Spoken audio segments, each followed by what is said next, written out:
السلام علیکم ورحمۃ اللہ وبرکاتہ۔ وعلیکم السلام ورحمۃ اللہ وبرکاتہ۔ جی، ہمارا استقبال رمضان کے بارے میں سلسلہ چل رہا ہے۔ آج اس سلسلے کا 7واں لیکچر ہے۔ کچھ سمجھ بھی آ رہا ہے کہ نہیں؟ اتنی خاموشی، اتنا زیادہ سمجھ آ گیا؟ چلیں، اچھی بات ہے۔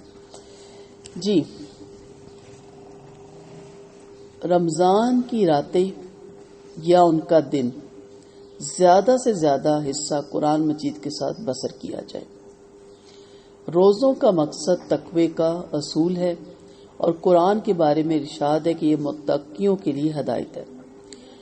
لہذا روزے سے تقوی حاصل کیا جائے اور رات کو قرآن کی بارش اپنے قلب پر برسائی جائے تاکہ آپ کی روح اس سے نشو و نما حاصل کرے۔ تاہم یاد رہے کہ آپ صلی اللہ علیہ وسلم کا فرمان ہے، کتنے ہی روزے دار ایسے ہیں جنہیں اپنے روزوں سے سوائے بھوک پیاس کے کچھ حاصل نہیں ہوتا، اور کتنے ہی راتوں کو کھڑے ہو کر عبادت کرنے والے ایسے ہیں جنہیں اپنی اس عبادت سے رات کی نیند کی محرومی کے سوا کچھ حاصل نہیں ہوتا۔ اب اس کا یہ مطلب نہیں کہ مجھے کیونکہ مطلب نہیں آتا، ترجمہ نہیں آتا، تو میں راتوں کو جاگوں ہی نہ، یا میں قرآن پڑھوں ہی نہ۔ قرآن آپ پڑھیں گے، لیکن مقصد یہ ہے کہ ہم اس رمضان میں عہد کریں گے کہ ہم قرآن کو باقی زندگی اچھی طرح ترجمے سے، تفسیر سے سمجھ کے پڑھیں گے، اور سمجھ میں سے بھی سب سے زیادہ ضروری چیز ہے کہ اس پہ عمل کرنے کی بھی بھرپور کوشش کریں گے۔ عبداللہ بن مسعود رضی اللہ عنہ کا قول ہے کہ تم 3 مواقع پر اپنے دل کو تلاش کرو: قرآن کو سننے کے وقت، اور خدا کے ذکر کی مجلسوں میں، اور تنہائی کے وقت۔ اگر ان مواقع پر تم اپنے دل کو نہ پاؤ تو اللہ تعالیٰ سے درخواست کرو کہ وہ تم کو ایک دل دے دے، کیونکہ تمہارے پاس دل موجود نہیں۔ اب نعوذ باللہ ان تینوں مجلسوں میں بور ہو رہے ہوتے ہیں، بچے بھی بور ہو رہے ہوتے ہیں نا، بڑے بھی بور ہو رہے ہوتے ہیں، اور کہ کب ختم ہوگا درس اور کب ہم اٹھیں گے۔ اس کی وجہ کیا ہے کہ پتہ نہیں ہوتا کہ ہم کس مجلس میں بیٹھے ہیں، اور یہ بھی نہیں ہم جان رہے ہوتے کہ جو ذکر کی مجلس ہے اس کی فضیلت کیا ہے، یا جو ذکر کیا جا رہا ہے اس کا مطلب کیا ہے، اور اس ذکر سے ہمیں فائدے کتنے ہیں۔ اور جب ہم تنہا ہوتے ہیں نا، اس وقت تو ہم کہتے ہیں بور ہو رہے ہیں، کسی کو کال نہ کر لیں، فیڈ اپ ہو رہے ہیں، ٹی وی نہ آن کر لیں، چلو کہیں چکر ہی لگا آتے ہیں۔ تنہائی تو بڑا، ہمارے اسلاف کے جو بزرگان دین گزرے ہیں، خلوت کو تو وہ ترستے تھے، وہ چاہتے تھے کہ خاموش ہوں اور بیٹھیں، اور پھر آپ دیکھیں سرگوشیاں سنتے ہیں آپ، اللہ کی بھی، اس کے فرشتوں کی بھی، آپ کا ضمیر بولتا ہے، لیکن ہم اس وقت ہمیں سمجھ نہیں آ رہا ہوتا، یا اٹھ کے کچھ بنا کے کھانا شروع کر دیتے ہیں۔ تو جب آپ تنہا ہوں تو اس وقت ایک لمحے کو ضرور سوچا کریں کہ میں کیوں آیا، میں کیوں رہ رہا ہوں، میں کیوں جاؤں گا، میری زندگی میں آنے کا مقصد کیا ہے؟ کیا میں ایسے ہی بس بے مقصد دنیا میں آ گیا اور بے مقصد چلا جاؤں گا؟ دل آدمی کے جسم میں کیفیت کا سرچشمہ ہے۔ عبداللہ بن مسعود رضی اللہ عنہ کا قول بتاتا ہے کہ ایک مومن سے مختلف حوال میں جو قلبی کیفیات مطلوب ہے وہ کیا ہیں۔ مثلا قرآن سننے کے وقت کیا ہونا چاہیے کہ یہ قرآن اللہ کا کلام اور مخاطب انسان، اور کون سا مطلوب انسان ہے اللہ کو؟ جو اس کی بات سن کے اور اس پہ عمل کرے۔ والدہ بلائیں، والد بلائیں، یا کوئی آپ کا آفیسر بلائے، کوئی مثال لے لیں، ہم فوراً الرٹ ہو جاتے ہیں کہ اگر ان کی بات غور سے نہ سنی تو وہ کام نہیں ہوگا، دوبارہ پوچھنے میں بڑی انسلٹ فیل ہوتی ہے۔ کئی دفعہ بچے بار بار کہتے ہیں تو مائیں کہتی ہیں ایک دفعہ کیوں نہیں سنتے ہو؟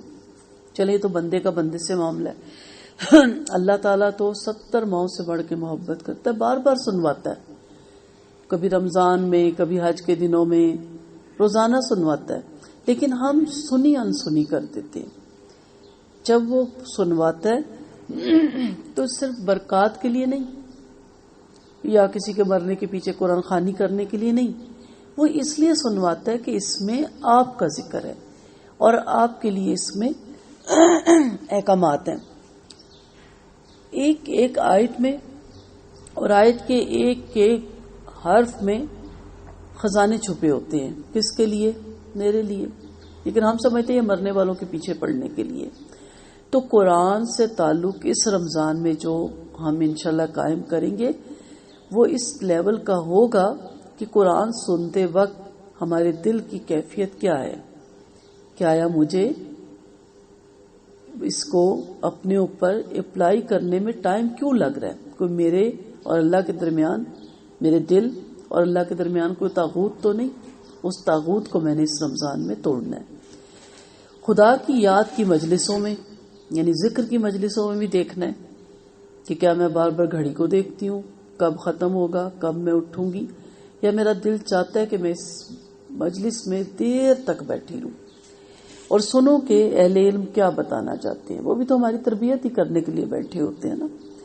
اور اسی طرح تنہائی کے لمحات بہت مشکل سے میسر آتے ہیں. اتنے جھمیلے ہیں، خواتین کو تو بہت ہی زیادہ جھمیلے ہیں، اور اس کے درمیان تنہائی کے لمحات مل جانا بہت بڑی خوش نصیبی ہے. تو خلوت کے لمحات کو بجائے فون میں لا کے چلیں کسی کی تعزیت کرنی، عیادت کرنی ضروری کام ہے تو آپ اس وقت وہ نپٹائیں، لیکن کچھ لمحات تو ایسے رکھیں نا جس میں آپ غور و فکر کریں، جس میں آپ سوچیں کہ آج میں زمین کے اوپر ہوں، کل میں زمین کے نیچے ہوں گی. کیا یہ کام ہو نہیں رہے ہوں گے؟ اور میں تو ہمیشہ کہتی ہوں بلکہ بہتر ہو رہے ہوں گے، بہترین ہو رہے ہوں گے. تو یہ 3 مواقع وہ ہیں جبکہ دینی اور ربانی کیفیت خصوصی طور پر آدمی کے اندر جاگتی ہے. قرآن کے وقت، خدا کی مجلس میں، اور تنہائی کے لمحات. سویا ہوا آدمی بھی جاگ اٹھتا ہے. وہ فطرت کی گہرائیوں میں اتر کر سوچنے میں مجبور ہو جاتا ہے. آدمی کا دل اگر زندہ ہو تو اس کا حال یہ ہوگا کہ جب اس کے سامنے قرآن پڑھا جائے گا تو اس سے اس کو ربانی غذا ملنے لگے گی. اور مسئلہ کیا ہے کہ دلوں پہ ہی روگ ہے، دلوں ہی پہ نفاق ہے، یا دلوں ہی پہ زنگ لگا ہوا ہے. تو دل ہمیں زندہ کرنا ہے، اور دلوں کو زندہ کرنے کی غذا بھی قرآن ہی ہے. قرآن پڑھیں گے تو دل زندہ ہوں گے، ورنہ یہ دل مردہ ہی رہیں گے. جب اس کو اللہ کی یاد دلائی جائے گی تو اپنے خالق اور مالک کے بارے میں اس کے اندرونی احساسات جاگ اٹھیں گے. جب وہ تنہائی میں ہوگا تو اس کے اندر احتساب کی کیفیت ابھرے گی. وہ اپنے آپ کو اللہ کے سامنے کھڑا ہوا پائے گا، اور یہ کیفیت ہو جاتی ہے اگر آپ مسلسل سوچیں. ٹھیک ہے کہ میں اپنے رب کے سامنے جب کھڑا ہوں گا یا کھڑی ہوں گی اور وہ مجھ سے حساب لے گا. کل میں نے عقائد سنائی تھی نا کہ بچہ رات کو اٹھ کے 12 بجے رونے لگ گیا، چھوٹی سی کلاس میں تھا. کیا ہوا بھائی؟ مجھے یاد ہی نہیں رہا، میں نے فلاں ٹیسٹ تیار نہیں کیا، میری ٹیچر بہت ڈانٹے گی، ناراض ہوگی، کلاس کے سامنے میری بڑی شرمندگی ہوگی، مجھے کھڑا کر دیا جائے گا. رو رہا ہے رو رہا ہے رو رہا ہے. اور اس کے والد کہتا ہے میں یہ سوچنے لگ گیا کہ میں نے کبھی ایسے سوچا کہ رب مجھ سے حساب لے گا، رب کے سامنے مجھے کھڑا ہونا ہے، ساری مخلوق کھڑی ہوگی، کتنی میری انسلٹ ہوگی. یا کوئی ہماری انسلٹ کرے تو کتنا غصہ آتا ہے ہمیں. تو یہ کیفیت اپنے اندر پیدا کرنی چاہیے. دوسروں کے بارے میں نہیں کہ اچھا یہ جائے گا نا رب کے سامنے تو اس کو پتہ لگے گا، آپ کو نہیں لگے گا. اس سے پوچھے گا نا اللہ، اس کو پھر جواب دینا ہوگا، آپ کو نہیں پوچھے گا اللہ.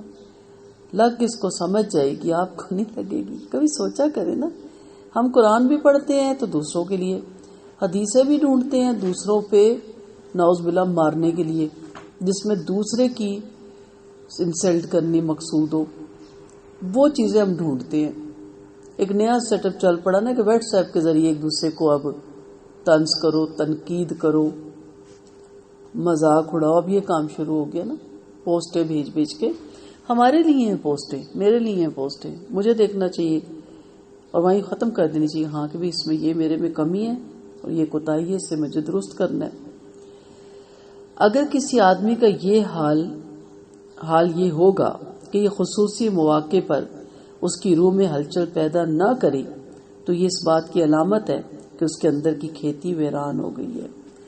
اس کے اندر فطرت ربانی کے سوتے خشک ہو گئی ہیں. جو شخص اپنے آپ کو اس حال میں پائے اس کو چاہیے کہ وہ اللہ سے اپنے لیے ایک زندہ قلب اور کیفیت سے بھری ہوئی روح کا طالب بنے، کیونکہ اس کے بغیر انسان کی کوئی قیمت نہیں. جو چیز ڈیمیج ہوتی ہے نا اسے کسے بھیجتی ہے؟ کوڑا کرکٹ میں جاتی ہے نا وہ. گاڑیاں دیکھیں کہاں جاتی ہیں، کباڑی ایک اور وہ اس کو مشین کے ذریعے کنزیومر اس کا نکل جاتا ہے. ایسے انسان کی بھی کوئی وقت نہیں ہے. اس انسان کی وقت ہے جس کا دل زندہ ہے. اس کے بغیر انسان پر سعادتوں کا دروازہ نہیں کھلنا جب تک آپ دل کو زندہ نہیں کریں گے. تو قرآن سے تعلق تبھی آپ کا قائم ہوگا جب آپ کا دل زندہ ہوگا، ورنہ تو پروفیشنل سے ہم ہو گئے ہیں، سرٹیفکیٹ کے ہم مسلمان ہیں، پڑھ لیتے ہیں، پڑھتے ہی چلے جاتے ہیں، سمجھتے نہیں ہیں. دنیا کی ساری نعمتیں آخری سانس کے ساتھ ہمارے لیے ختم ہو جائیں گی.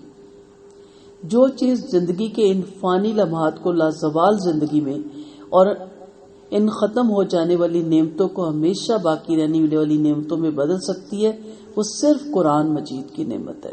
یہ اللہ نے فرمایا، نبی کی بھی حدیث ہے. جو میری لیکچر ہے قبر کا چوتھا سوال، اس میں یہی ہے نا، کامیاب ہونے والے انسان سے بھی پوچھا جائے گا تمہیں کیسے پتا چلا یہ سب، وہ کہیں گے ہم نے قرآن پڑھا اور اس سے سیکھا. اور ناکام ہونے والے کے بھی دماغ پہ گوز مارا جائے گا اور کہا جائے گا ما تلیتا و ما دریتا، تو نے کیوں نہ تلاوت کی، تو نے کیوں نہ اس کا ادراک کیا، یعنی اس کی سمجھ حاصل کیوں نہ کی. اسی طرح قرآن بہترین ہم نشین بن کے آئے گا آپ کا قبر میں. قرآن حشر کے میدان میں آپ پہ سایہ کرے گا، قرآن آپ کی سفارش کرے گا. تو ہر جگہ قرآن آپ کے ساتھ ساتھ رہے گا، آپ کا بہترین ہم نشین بنے گا. تو یہ قرآن مجید کی نعمت ہے جس کو ہم نے ایک کتاب سمجھ کے غلاف چڑھا کے عطر لگا کے اوپر مچانوں پہ رکھ دیا، چوما، آنکھوں سے لگایا، کوئی مر گیا تو اس کے پیچھے پڑ دیا، باقی اپنی من چاہی زندگی گزاری. قرآن ہے، اس کے اندر آپ کی زندگی گزارنے کے طریقے ہیں، ضابطہ حیات ہے. کسی انسان کی سب سے بڑی خدمت اور اس کے ساتھ سب سے بڑی ہمدردی اس کے علاوہ کچھ نہیں ہو سکتی کہ آپ اسے اللہ کے غضب اور اس کی آگ سے بچا کر جنت سے ہمکنار کر دیں. سمپل سی بات ہے نا، ایک بندہ بھوکا ہے، آپ اس کے لیے کھانا پکا رہے ہیں، دوسرا بندہ جا رہا اور آپ کو پتا آگے گڑھ ہے یا آگے تندور ہے اور اس کو بے خیالی میں جا رہا ہے اور اس میں جا کے گرے گا، تو آپ کیا کریں گی؟ پہلے بھوکے کو کھانا کھلائیں گی یا گرنے والے کو بچائیں گی؟ گرنے والے کو بچائیں گی. کیوں؟ کہ اس کو تو کھانا 5 منٹ روک بھی گا تو مر نہیں جائے گا، چاہے کتنی بھی شدید بھوک ہے. لیکن وہ گیا تو گیا، یا تو مر جائے گا یا ہڈی پسلی ٹوٹ جائے گی. کل میں فیس بک پہ دیکھ رہی تھی، انہوں نے پوری مووی بھیجی جو موبائلوں پہ میو اور وہ کیمرے لگے ہوتے ہیں. میں حیران ہو گئی، سیدھا گڈر میں عورت باہر کا تھا، پھر وہ ایمبولینس آئی، پھر اندر سے کس طرح اس کو نکالا، پھر اس کو سب کچھ چڑھایا ہوا، چلتی گاڑی کے ساتھ جا کے ٹکرا رہے ہیں لوگ. اتنے محو ہیں، اتنی آنکھیں نیچے کہ میں خوف زدہ ہوں کہ ان کو پتہ ہم سڑک کراس کریں، سڑک کراس کرتے کرتے. تو اسی طرح ہم دنیا میں محو ہوئے ہیں، اندھا دھند چلے جا رہے ہیں، اور آگے کیا؟ قبر کا گڑھا. تو سب سے بڑی نیکی، ٹھیک ہے آپ کھانا بھی کھلائیں غریبوں کو، محتاجوں کو، مسکینوں کو، اور بھی کریں، لیکن سب سے بڑی نیکی کیا ہے؟ انہیں جہنم کی آگ سے بچا لیں. آپ کیا کہتے ہیں جی یہ لوگ صرف ڈراتے رہتے ہیں، ہر وقت ڈراتے رہتے ہیں.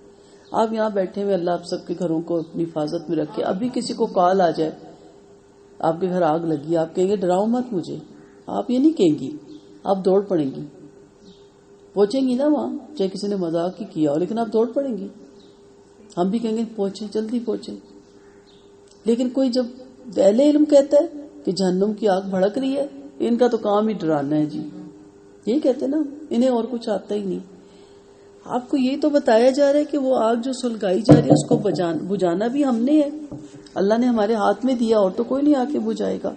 اپنے گھر کو خود ہی بچاتا ہے نا انسان، دوسرا تو نہیں بچاتا. سو اپنی قبر کو بھی خود ہی بچانا ہے. دنیا کی بھوک پیاس دنیا کی زندگی کے ساتھ ختم ہو جائے گی، یہاں کا ہر دکھ گزر جائے گا، مگر آخرت کی بھوک پیاس کبھی ختم نہ ہوگی، اور وہاں کے دکھ درد کبھی ختم نہ ہوں گے. وہاں کانٹوں کا کھانا اور لہو، پیپ اور کھولتے ہوئے پانی کے گھونٹ ہمیشہ کا مقدر بن جائیں گے. فیصلہ اور دعا کیجیے کہ رمضان اور اس کے بعد آپ کے جان مال وقت کا ایک حصہ قرآن سیکھنے اور سکھانے کے کام میں مصروف ہوگا. یہ عہد کرنا ہے. اسی لیے آپ کو بارہا استقبال رمضان کے لیکچر میں انوائٹ کیا جا رہا ہے کہ آ رہا ہے نا رمضان، آ کے چلا بھی جائے گا وہ، لیکن کتنے لوگ ہیں جو اس سے فائدہ اٹھائیں گے اور کتنے لوگ ہیں جو اس سے فائدہ نہیں اٹھائیں گے. دوڑے صرف اس چیز میں نہیں لگانی کہ میں نے 100 نفل پڑھے اور میں نے 10 قرآن پڑھے تو میں تراویحوں میں نے یہ کیا. اصل یہ ہے کہ میں نے اپنے لیے کیا سیکھا. دعا پہ بھی انشاءاللہ زندگی رہی تو آپ کو لیکچر دوں گی.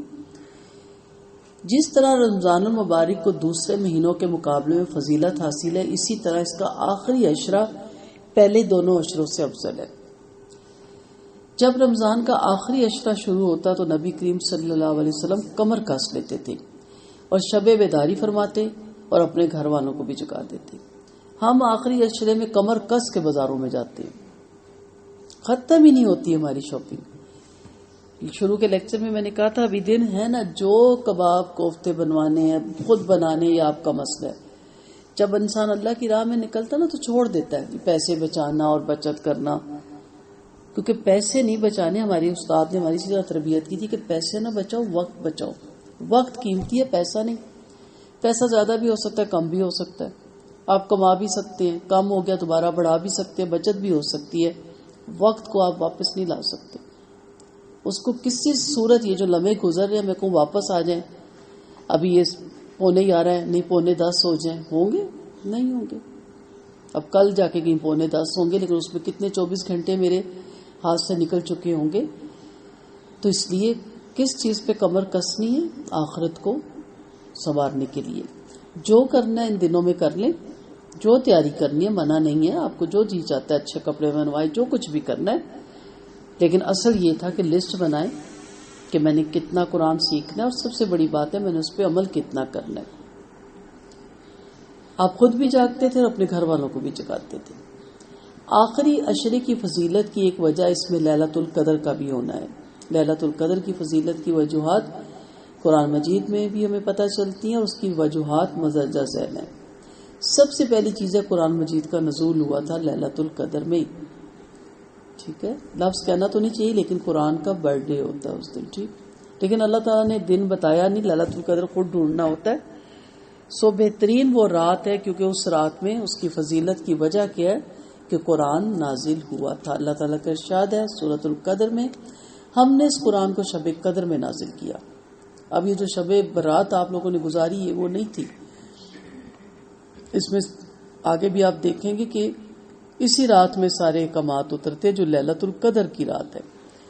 اگر تو آپ نے روزہ ویسے رکھا یام بیس کا تو ثواب ہے، 13، 14، 15 کا ہوتا ہے. اگر آپ نے شب برات کا رکھا تو گناہ ہے، آپ نے ایک بدعت کو فالو کیا. بہرحال ہم نے اس قرآن کو ایک نہایت مبارک رات میں اتارا. سورۃ دخان میں یہ آیت آپ کو مل جائے گی. امور دنیا کی تقدیر اور تقسیم اس رات میں ہوتی ہے.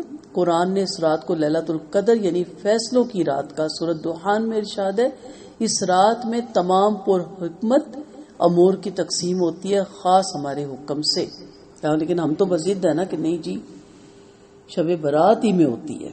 کوئی دلیل نہیں ہے ہمارے پاس، کوئی آیت حدیث نہیں ہے ہمارے پاس. پتہ نہیں ہم نے کہاں سی چیزیں گھاڑ لی. اور مسلسل لوگ اہل علم کام کر رہے ہیں جسے علماء حق کے، لیکن نہیں ماننی کیونکہ اندر کا طاغوت نہیں نا ختم ہوتا، وہ نہیں ختم ہوتا اس لیے نہیں ماننی. دلیل کے ساتھ بات کیا کریں اور دلیل اتھینٹک ہو تو ٹھیک، ورنہ اسے چھوڑ دیا کریں کیونکہ یہ آخرت کا معاملہ، دنیا کا معاملہ نہیں ہے. اس رات کی اہمیت کا کون اندازہ کر سکتا ہے جس میں پوری کائنات کے لیے خدائی پروگرام طے ہوتا ہے اور سارے جہاں کا فیصلہ ہوتا ہے. سورۃ قدر ہی میں اللہ تعالیٰ فرماتے ہیں اس میں فرشتے اور روح امین امور کو دنیا میں نافذ کرنے کے لیے اترتے ہیں ہر معاملے میں اپنے رب کی اجازت سے. تو یہ لیلۃ القدر آخری طاق راتوں میں تلاش کی جاتی ہے اور ضرور کریں. اپنے گھر میں آپ اس کا اہتمام کریں. 10 راتوں میں بھی آپ 10 راتوں میں بھی عبادت کر سکتے ہیں، لیکن چلیں صحت ہے جو بھی ہے طاق راتوں میں ضرور عبادت کریں. اور عبادت میں بھی آگے آپ کو بتائیں گے، زیادہ تو دعا ہی ہے. اپنے رب کو اس کی معرفت ڈھونڈیں، اس کو تلاش کریں. میں ہمیشہ کہتی ہوں اللہ تعالیٰ آپ نے تو بازو پھیلائے میں، ہاتھ پھیلائے میں، ہمیں نہیں پہنچ پا رہے تیری طرف. ہماری کمی کوتاہی ہے نا، ہماری کمزوری ہے، کیونکہ طاغوت بہت سے ہیں نا ہمارے اور اللہ کے درمیان بیچ میں. سو برکت اور سلامتی کی یہ رات ہے. سورۃ قدر میں اس رات کی عظمت کو 2 پہلوؤں سے بیان کیا گیا کہ یہ رات ہزارہا مہینوں سے بہتر ہے اور یہ رات سلامتی ہے طلوع فجر تک. لیلۃ القدر کے بارے میں آپ صلی اللہ علیہ وسلم نے فرمایا لیلۃ القدر کو رمضان کے آخری عشرے کی طاق راتوں میں تلاش کرو. یہ بخاری کی روایت ہے. آپ صلی اللہ علیہ وسلم کو لیلۃ القدر کا بتایا گیا تھا. آپ بتانے کے لیے باہر آئے تو 2 صحابہ آپس میں اختلاف کر کے جھگڑا کر رہے تھے. تو آپ صلی اللہ علیہ وسلم نے کہا کہ تمہارے جھگڑے کی وجہ سے مجھ سے وہ علم اٹھا لیا گیا, اب خود ڈھونڈو. تو یہ جو گھریلو جھگڑے ہوتے ہیں نا چاکیاں نہ اتفاقیاں, ان سے بہت زیادہ بے برکتیاں ہوتی ہیں. اس کو لائٹلی نہ لیں کہ بظاہر ہم صحیح بحث کر رہے ہیں, بظاہر میں نے صحیح اختلاف کیا ہے. یہ سوچ لے کہ اس کے بعد گھر کی برکتیں اٹھ جاتی ہیں. اتفاق میں برکت ہے کیوں کہا کیا؟ اس گھر میں رحمتوں کا نزول ہوتا ہے جہاں محبت, شفقت, ہمدردی, خیر خواہی, ایک دوسرے کا لحاظ, ایک دوسرے کی عزت, احترام ہوتا ہے. اب ہم یہی کہتے رہتے ہیں دوسرے ہمیں دے تو ہم دیں گے. یہ نہیں ہے. میں ہمیشہ کہتی ہوں کہ اپنے آپ کو اس ترازو میں رکھنا ہے, دوسرے کو نہیں. حضرت عمر کے قول کے مطابق اپنے آپ کو پیشی میں کھڑا کر لیں اس سے پہلے کہ وہ بڑی پیشی ہو جائے. اپنا احتساب خود کر لیں اس سے پہلے مالک جو ہمارا رب ہے, مالک, وہ ہمارے حساب لینے کے لیے ہمیں اپنے سامنے بلا لے. تو بے برکتی ہوتی ہے, نا اتفاقی ہوتی ہے, جس کی وجہ سے آپ صلی اللہ علیہ وسلم کو بلا دیا گیا علم. ٹھیک ہے, ورنہ لیلۃ القدر آپ کو بتائی کی تھی. عبادت کا اہتمام کیا جائے. یہ کوئی عام رات نہیں ہے کہ اسے سو کر گزار دیا جائے. جو رحمتیں برکتیں اللہ سے قریب کے مواقع ہیں اس ایک رات میں حاصل ہوتے ہیں, وہ ہزاروں راتوں میں بھی نہیں ہو سکتے. کوئی شرعی عذر ہو, آپ بیمار ہیں, آپ نماز نہیں پڑھ سکتے, آپ بیٹھ کے کریں, تسبیحات کرنے لگ جائیں, وہ لیکچر سنیں دینی جس سے آپ کے علم میں اضافہ ہو, جس سے آپ کے قلب جاگے آپ کا. آپ جاگیں, بیٹھیں, پڑھیں, گڑگڑائیں. دعا تو مانگ سکتے ہیں نا, کچھ بھی نہیں ہوتا. آپ دعائیں تو مانگ سکتے ہیں نا, پوری رات دعا مانگیں. مغز ہے نا, عبادت کا روح ہے. اب یہ تو نہیں جس نے 100 نفل پڑھے اس کی دعا قبول ہوگی, جو غریب کھڑا نہیں ہو سکا نفلوں میں اس کی دعا قبول نہیں ہوگی, ایسا نہیں ہے. دعا مانگے, جتنی دعا مانگ سکتے ہیں دعا مانگے. لیکن پلاننگ ہوگی تو کر سکیں گے. اگر اس وقت رات آتی ہے تو پھر اور بڑی پلاننگ ہوتی ہے. افطاریاں کریں ان دنوں کے جب تاک رات نہ آتی ہو, ٹھیک ہے, بیچ میں جو گیپ آتا ہے, تاکہ تاک رات میں آپ اپنی عبادت بہتر طریقے سے کر سکیں. اور ابھی سے اپنی صحت کا بھی خیال رکھیں تاکہ اس وقت آخری 10 روزوں میں آپ ویک نہ ہو جائیں. نبی کریم صلی اللہ علیہ وسلم کا فرمان ہے, جس نے شب قدر میں ایمان اور احتساب کے ساتھ قیام کیا اس کے گزشتہ تمام گناہ معاف کر دیے جاتے ہیں. چنانچہ کسی شخص کو بھی اس کی تلاش سے لاپرواہ نہیں ہونا چاہیے. کوشش کیجیے کہ کم از کم آخری عشرے کی ہر طاق رات کا زیادہ تر حصہ اللہ کے حضور قیام, تلاوت و ذکر, دعا اور استغفار میں گزارے. نصف شب سے سحری تک ہو سکے تو ضرور جاگیں. قرآنی اور مسنون دعاؤں کی کوئی مستند کتاب لے کر اس کی تمام دعائیں رو رو کر اللہ تعالیٰ سے مانگیے تاکہ کوئی خیر مانگنے سے نہ رہ جائے. عبادت کرتے ہوئے ارشاد نبی صلی اللہ علیہ وسلم یاد رکھیے, جو شخص شب قدر کی برکات حاصل کرنے سے محروم رہا وہ ہر بھلائی سے محروم رہا. اس سعادت سے صرف بے نصیب ہی محروم کیا جا سکتا ہے. ابن ماجہ کی یہ روایت ہے. سب کچھ کر لیں گے, بس طاق راتوں میں ہم سستی کر لیں گے. افطاریاں بھی کر لیں گے, ہر طرح کی افطاریاں گھر والوں کے لیے بھی ہم بنا لیں گے, کپڑے بھی سلوا لیں گے, عید کا بہترین اہتمام کر لیں گے, لیکن اپنی آخرت سنوارنے کا موقع خدا نہ خواستہ ہم گنوا دیں گے. پلان کریں, اور خاص طور پہ خواتین ضرور پلان کریں تاکہ بہتر رمضان گزاریں. اور میں بارہا کہتی ہوں کہ دعائیں پڑھیے گا نہیں, دعائیں مانگیے گا. اور خلوت کا کوئی کونا ڈھونڈے. یہ جو اجتماعی عبادت ہے نا, یہ ہمیں نہیں ملتی. مساجد میں تو چلے جماعت کھڑی ہوتی ہے, تراویحاں ہوتی ہیں, اس کے بعد اپنے اپنے جو اعتکاف بیٹھے ہوتے ہیں, خیمے ہوتے ہیں, آپ اپنے خیموں میں آرام سے عبادت کریے. گھروں میں جو شروع ہو گیا نا عبادت کا انتظام, یہ اسلام میں پسندیدہ نہیں ہے بھی نہیں ہے. بلکہ تو اپنے گھر میں اپنے کمرے میں اکیلے عبادت کریں تاکہ آپ محسوس کر سکیں اپنے آپ کو اپنے رب کے سامنے کھڑا ہونا. اور اس میں پھر جتنی بھی آپ مانگ سکتے ہیں آپ اپنی لینگویج میں مانگیں. عربی کی بھی مانگیں, اس کی فضیلت ہے, وہ پڑھنے کے بعد آپ اپنی لینگویج میں دعا مانگیں، جو دل کا دکھ ہے اس کے سامنے رکھیں. جو دکھڑے ہم لوگوں کے سامنے روتے ہیں نا، اس کے سامنے روئیں، بجائے ہم دوسروں کے سامنے آنسو بہائیں. سجدے میں آنسو بہائیں، بجائے تکیہ گیلا کرنے کے رو رو کے آپ سجدے کی زمین گیلی کریں. دیکھیں قطرے گریں گی نہیں اور آپ کی دعا عرش پہ پہنچ جاتی ہے. بہت سی دعائیں آپ کو ملیں گی، لیکن شب قدر کی خاص دعا جو نبی کریم صلی اللہ علیہ وسلم سے ثابت ہے اس کو ہم پہلے اہمیت دیں گے. اللہم انک عفو کریم تحب العفو فاعف عنی. یہ ویسے بھی پڑھا کریں ہر نماز کے بعد، بڑی خوبصورت دعا ہے. اللہم اے اللہ، انک بے شک تو عفو معاف کرنے والا ہے، کریم کرم کرنے والا ہے، تحب تو پسند کرتا ہے، العفو معاف کرنے کو، فاعفو بس معاف کر دے، انی مجھے، میری خطائیں معاف فرما. یعنی تیری پسندیدہ عمل ہے کہ تو معاف کرنے کو زیادہ اہمیت دیتا ہے. تو یہ دعا ویسے بھی ہر نماز کے بعد بھی پڑھا کریں. آج کل اسٹیکر بھی آ جائیں گے، اخباروں میں بھی آ جائیں گی، ٹی وی پہ بھی لکھی آ جائیں گی، جگہ جگہ آپ کو مل جائیں گی یہ دعا. اس کو یاد کر لیں. اب یہ نہیں کہ روزے ختم، ليلۃ القدر ختم، دعا بھی ختم. ہمیشہ اپنی نماز کے بعد اٹھتے اٹھتے بھی آپ یہ دعا مانگ سکتے ہیں اور اس کی بھی تسبیح کر سکتے ہیں. استغفار میں بھی یہ چیز آ جاتی ہے. رمضان کی آخری رات میں آپ صلی اللہ علیہ وسلم کی امت کے لیے مغفرت اور بخشش کا فیصلہ کیا جاتا ہے. اللہ ہمیں ان میں شامل کر دے.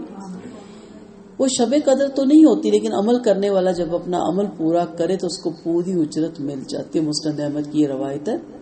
آخری رات، ٹھیک ہے، جس دن چاند نکل آتا ہے، اس رات بھی بخشش ہوتی ہے. اب آپ کی ڈیوٹی ختم ہو گئی نا، آپ نکل گئے، ان پابندیوں سے آزاد ہو گئے. اب جو تو دل سے غلامی کر رہے تھے وہ تو روتے ہیں، اور جو بوجھ سمجھ کے روزے رکھتے کہتے شکر ہے 29 کا چاند نکلا ہے. کرتے ہیں نا بچکانہ حرکتیں. نا بچے تو چلو بچے ہوتے ہیں، ہمیں پتہ نہیں کیا بچکانہ حرکتیں ہوتی ہیں. یہ فرق ہے نا کہ آدھے روتے ہیں، آدھے گڑ گڑاتے ہیں. عبادت تو باقی دنوں میں بھی اسی طرح کریں، وہی روٹین آپ اپنی بنائیں. لیکن جو فضیلت رمضان کے ساتھ تھی وہ عام دنوں کے ساتھ تو نہیں ہوتی نا. تو لگتا واقعی کچھ جدا ہو گیا ہے، کوئی اپنا تھا جو چلا گیا، فیلنگ ہوتی ہے. لیکن اگر اس کو بوجھ سمجھ کے خدا نہ خواستہ رکھا تھا، ٹوٹل پورا کیا تھا، تو پھر بندہ شکر کرتا ہے چاند نکلا. روزے کا اصل مقصد دل، دماغ، جسم اور روح سب کا اللہ کی طرف متوجہ ہونا ہے، اور اسی کو حاصل کرنے کے لیے روزے کے ساتھ اعتکاف بھی شامل کیا گیا. اعتکاف روزے کی طرح لازم نہیں ہے. اعتکاف کے چند دن کی تربیت کا عمل اعتکاف کرنے والے کے دل پر یہ گہرا اثر چھوڑ دے گا کہ دنیا میں اپنی چاروں طرف ہر طرح کی رنگینیوں اور دلکشیاں دیکھنے کے باوجود اللہ سے تعلق مضبوط رکھیے، اللہ کی نافرمانی سے بچیے، اس کی اطاعت میں قلب اور روح کا سکون تلاش کریں. آپ دیکھیں اعتکاف میں جب بیٹھے ہوتے ہیں سب، تو باہر اسی طرح رنگینیاں ہوتی ہیں نا، دنیا اسی طرح رنگین ہوتی ہے، ٹی وی بھی چل رہے ہیں، موویز بھی چل رہی ہیں، سب کچھ. لیکن وہ کیا کر رہا ہوتا ہے؟ کٹ کے دنیا سے اللہ کی یاد میں محو ہوتا ہے. یہ تربیت ہے کہ آپ اعتکاف کے بعد بھی جب دنیا میں رہیں گے تو یہ رنگینیاں چلیں گی. ایک مشہور روایت ہے، میں ہمیشہ سناتی ہوتی ہوں اپنی اسٹوڈنٹس کو سیکھنے کے لیے، کہ کسی کا پتہ چلا کہ بہت بڑا وہ استاد ہے یا مرشد ہے اور بہت زیادہ تربیت کرتا ہے. جب وہ شاگرد گیا دیکھا تو ٹھاٹ باٹ سب کچھ تھا اور بڑی شاندار اس کی لائف تھی. تو شاگرد بڑا بیزار ہوا، تو اس نے 10 دن کے بعد کہا جی میں چاہ رہا ہوں، میں نے تو آپ سے کچھ نہیں سیکھا.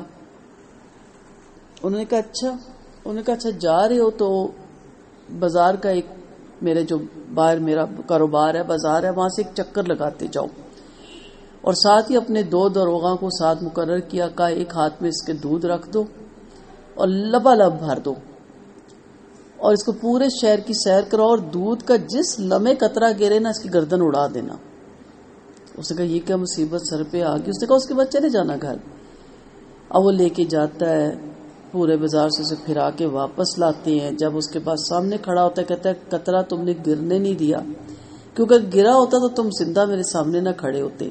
کہتا جی بالکل نہیں گرنے دیا، کیونکہ موت مسلط تھی، زندگی جا رہی تھی. کہا اچھا ان باتوں کو چھوڑو، بتاؤ میرا شہر کیسا لگا. میرا بازار کیسا لگا؟ اس نے کہا بھاڑ میں گیا آپ کا شہر اور آپ کا بازار، مجھے موت کی پڑی ہوئی تھی زندگی بچانے کی، میرا دھیان دودھ میں تھا، میں شہر دیکھتا۔ انہوں نے کہا بس یہی میری لائف ہے، یہ جو تمہیں ٹھاٹ باٹ نظر آتی ہے نا، یہ میرے اندر نہیں جاتی، یہ ارد گرد سے ہی گزر جاتی ہے۔ تو بتانے کا مقصد یہ کہ رنگینیاں بعد میں بھی رہیں گی، ضرورت کی چیزیں ہم استعمال بھی کریں گے، لیکن اس کا یہ مطلب نہیں کہ ان میں کھو جائیں، ان میں محو ہو جائیں، ان میں اتقاف کر کے بیٹھ جائیں۔ چلنے دے، چلتا رہے گا، ازل سے چل رہا ہے، اب تک سلسلہ چلے گا۔ آنے والے دور میں ٹیکنالوجی بہت آگے آ جائے گی، پتہ نہیں ہم نہیں ہوگی کیا کچھ ہو چکا ہوگا، لیکن اس سے دل نہیں لگانا، ہمیں دل کس سے لگانا؟ اس رب سے۔ تو اتقاف آپ کو سکھاتا ہے کہ ابھی بھی تو باہر سب کچھ ہو رہا ہے نا، آپ کیوں کٹ کے یہاں بیٹھ گئے؟ اس کے بعد آپ ان کے اندر رہ کے کٹیں، دل مت لگائیں کسی چیز سے۔ تو یہ اتقاف کا اصل مقصد ہوتا ہے۔ ہمارے ہر کوئی اتقاف بیٹھ جاتا ہے، پہلے بیٹھنے جاتے ہیں تو ہار پہناؤ، پھر اٹھتے ہیں تو ہار پہناؤ۔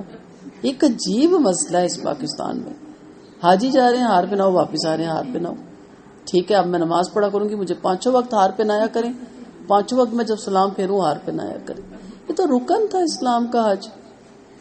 جاؤں تو دعوتیں کرو، آؤں تو دعوتیں کرو۔ اب میں 5 وقت نماز پڑھنے جاؤں گی نا، میری دعوت کیجیے گا، جب میں واپس سلام پھیروں پھر دعوت کیجیے گا۔ کبھی عقل میں آتی ہے یہ چیز؟ ایسی ہم نے دین کو پتہ نہیں کیا بنا کے رکھا ہوا ہے۔ تو اسی طرح اصل مقصد دیکھا کرے، روح دیکھا کرے اس چیز کی، پتہ ہی نہ چلے آپ اتقاف بیٹھے، کیونکہ اس کے بعد جو آپ نے اتقاف بیٹھنا ہے نا، آخر تک، ابد تک، اور وہ جو اتقاف ختم ہوگا اللہ کے سامنے، وہ ایسا اتقاف ہے کہ دوسرے کو پتہ نہ چلے۔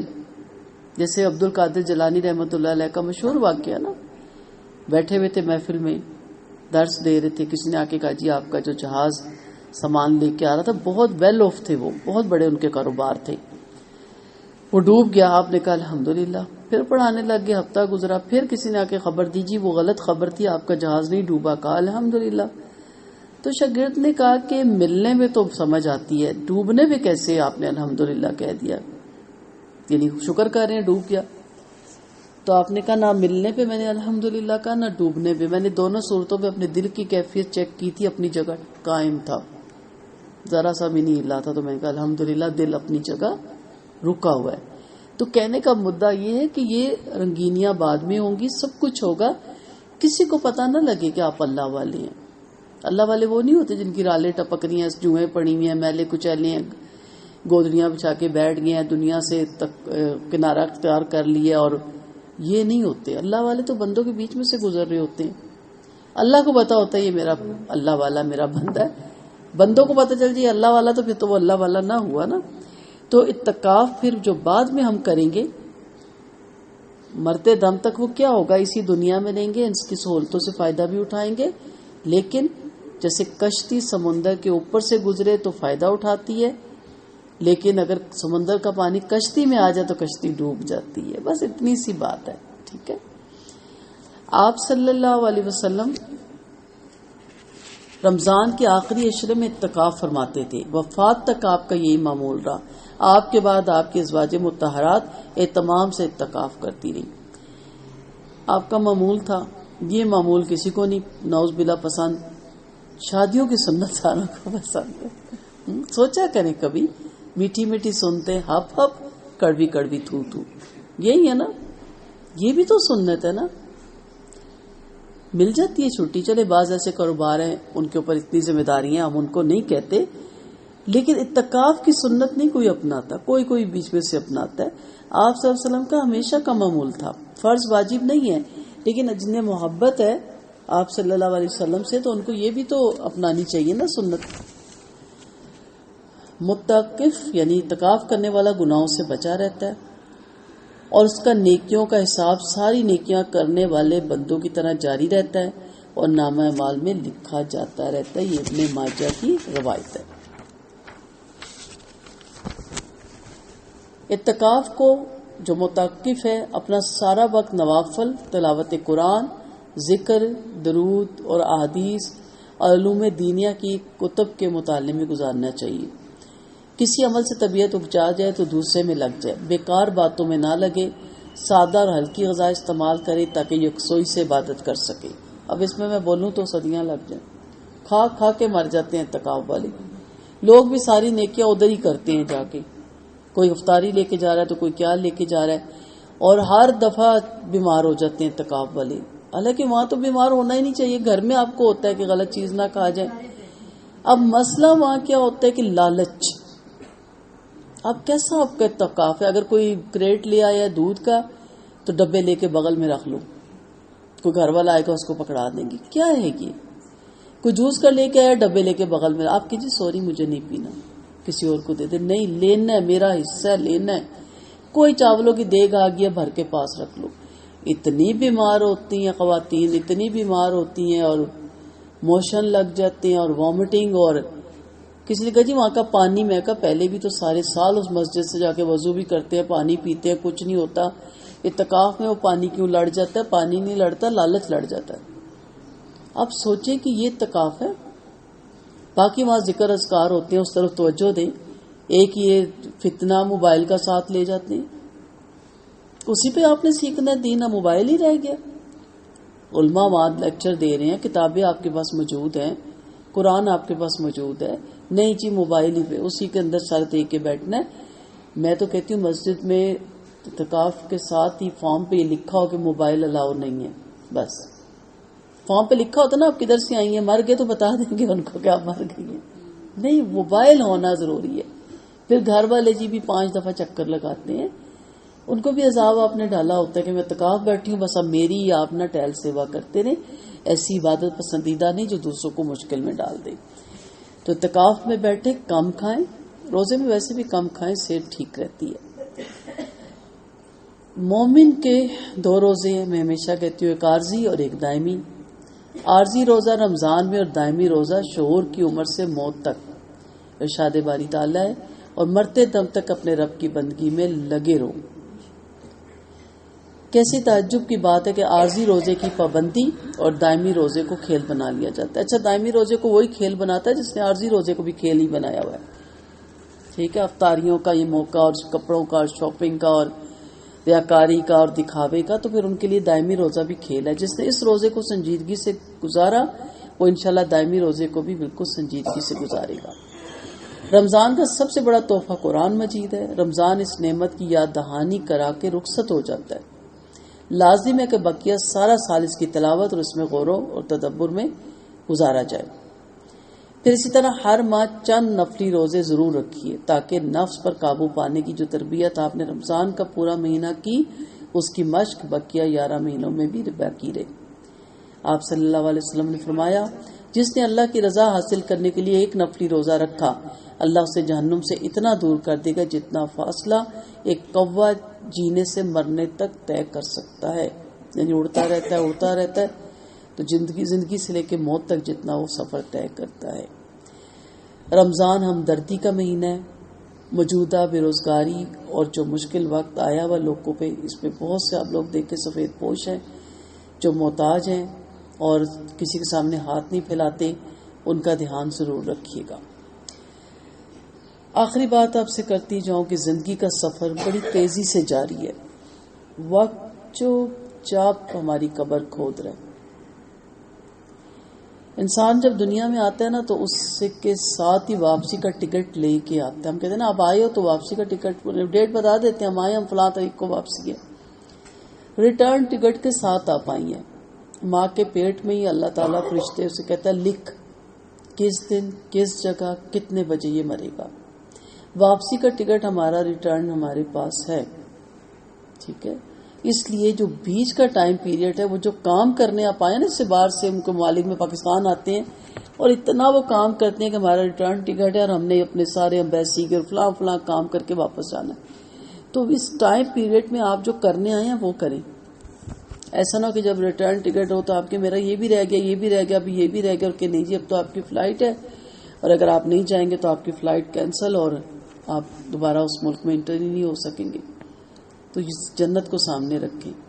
ایسا نہ ہو کہ اصل کام آپ کریں ہی نہ خدا نہ خواستہ، اور جب فرشتہ اجل آئیں تو کہ سوری آپ کا ریٹرن ٹکٹ آ گیا اور آپ نے اپنے متعلقہ کاغذات پورے نہیں کیے، ایسے جنت میں تو داخلہ اب ناممکن ہے.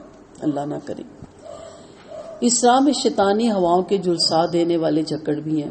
نفس کو بےتاب کر دینے والی خواہشیں بھی ہیں، آرزویں بھی ہیں، تمنائیں بھی ہیں، اس کے جال ہیں، گناہوں کے تباہ کر دینے والے حملے بھی ہیں، اور آدمی کو غیر سنجیدہ، لاپرواہ اور نادان بنا دینے والی فضا بھی ہے۔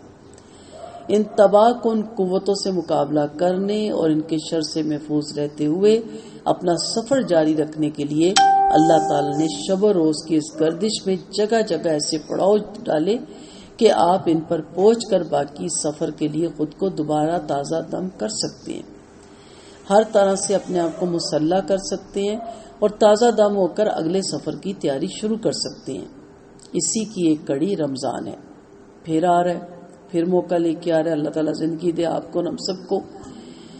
یہ کیوں آ رہا ہے کہ آپ اپنی محنت اور ریاضت سے اس مہینے میں اپنے آپ کو اس لائق بنا لیں کہ سال بھر شیطان اور اپنے نفس سے، جوان مردی سے، ہمت سے نپٹ سکیں، خواہشات کو زیر کرنے میں ہمت اور حوصلے سے کام لے سکیں، اور رمضان کے شب و روز کی عبادتوں سے اپنے اندر اتنی توانائی پیدا کر لیں کہ آسانی کے ساتھ باقی سفر طے کر سکیں۔